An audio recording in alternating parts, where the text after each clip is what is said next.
And welcome back to the Powerplay Pools Poolcast. It is Monday, March 24th, 2014, and I'm Patrick Watson. I'll be your host for today's Poolcast. And I'm joined today by Corey Foster, Chief Pool Installer from Powerplay Pools. How are you doing today, Corey? Great, Patrick. Yourself? Really good, thanks. Really good. And I just wanted to circle back on something we talked about earlier today, and that's about slopes of land and other unforeseens, because you and I wish that every single backyard that we saw was completely level, but we know that we work in the real world and there's always some sort of slope to the land. And of course, pools have to be level. So take a couple of minutes and just explain how we deal with slopes of land and also other unforeseens that might affect our ability to actually install the pool. Yeah, the things that affect me, I think we touched base on it the other day when we talked about hitting rock and what we do in those situations, and not a really big issue, just depending on which way the homeowner wants to go. Determining slopes, like that generally happens in the layout phase, where we want to get a rough idea, find from the customer what they want to do as far as obviously pools need to be level. And if we could put a pool on a slope and keep the water level, that'd be a good trick. But that doesn't happen. So we have to level out the pools. And sometimes when you're dealing with slopes that run away from houses, it doesn't look like much. But when you get to the other side, the one side of the pool might be out of the ground a couple feet. So I think.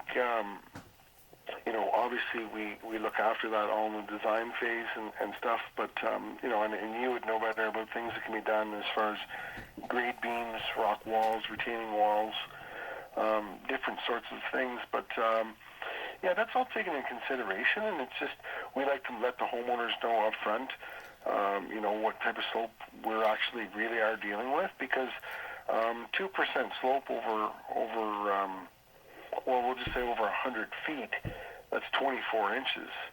So that's 2 feet. It doesn't look like that. It looks like a flat yard when you look out, but sometimes, and so when you go a foot over 50 feet, it's deceiving when you're looking at it with the eye. So you're right, and we also should remind people that a typical concrete pool deck is 4 inches. So if you do have that kind of slope, you will have an exposed concrete edge on the one side. And there's a number of ways in which we can essentially hide that. We can obviously, as you say, build up a wall, either out of interlocking stone or just a thickened concrete edge. That's what we call grade beam. So you referred to grade beam earlier. So a grade beam is basically a thickened concrete edge. We can berm it up with the earth that we've taken out of the ground when we're building the actual pool. Or we can use armor stone, like we've done on many projects, which is probably the best looking solution, especially when we're dealing with greater heights, to really finish off that edge of the pool. So there's a number of different ways in which we can mitigate slopes if there is a wall. It depends really on what the customer is looking for, and certainly in the design phase, like you allude to, Corey, we can provide different options depending on budget and also depending on preference too. Yeah, I just think, Patrick, it's for that homeowner that just looks out in their backyard and says, "Oh, I wish I could have a pool here, but I can't because I have such a slope." And it's definitely something that we deal with on a regular basis, and it's definitely doable for sure. So the people that have those type of yards don't need to be frustrated with thinking that the job can't be done, because it can always be done. Absolutely. And the other point that I wanted to cover today was unforeseens, because as you said, yes, we did a pool cast on if we hit rock, but obviously rock isn't the only issue that we encounter at times. So take a minute and just walk us through a couple other unforeseens that we do encounter and how we mitigate those. Well, I guess the only other unforeseen is, and sometimes, groundwater can be an unforeseen, where, you might get down, if you're digging a pool, it's 8 feet deep, and you may get down 5-6 feet, and you've hit the water table, and, dealing with that water issue, is sort of an unforeseen for us. So you want to, that's generally dealt with at the time at that time. So there's that issue. really loose soil conditions, depending on what type of material was put in there originally, may not be suitable for a base for a pool. So we definitely have solutions to rectify that. Well, Corey, maybe just take 30 seconds and tell us how we mitigate the issues with a high water table and how we offer solutions when it comes to challenging soil conditions. Yeah, with water solutions, generally we, as a rule, we generally dig an 8-foot pool, probably an extra 2 feet deep. We basically put a sump line, like most houses would have a sump line in their house. We run a line down there with clear stone, and we keep the water out of the hole and dry until the pool is complete and the liner's in and full of water. So then after the liner's in, the pool's full of water, the groundwater's not an issue anymore.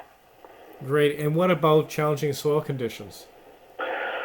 Challenging soil conditions, that's a little bit different. I mean, you may come across some soils that are just that maybe have been there for a while, but they're organic. There's a lot of organic matter. So whenever you run into a situation where you have organics, you want to try and you need to get rid of them. So sometimes we've dug the holes out much larger and compacted a base for the pool. Because I like to treat our pools like you would treat a house, and you need to build. Obviously, the foundation is the most important. So building a good foundation, having a good base, is just as important for your pool. So, we come across those situations once in a while, but definitely nothing that we can't handle. Well, that was great, Corey. Thanks again for joining us, and I hope you have a great week. Sounds good, Patrick. Thanks to you, and you too. Thanks again. And thank you out there for listening. If you have any questions about a new pool installation or on servicing your existing pool, we can be reached through our website, powerplaypools.com, our Facebook page, or give us a call, 613-839-7675. The number again is 613-839-7675. Our store location is at 1148 March Road. We'd love to have you stop by, get your water tested, or just talk about your pool. I'm Patrick Watson. Thanks again, and have a great week.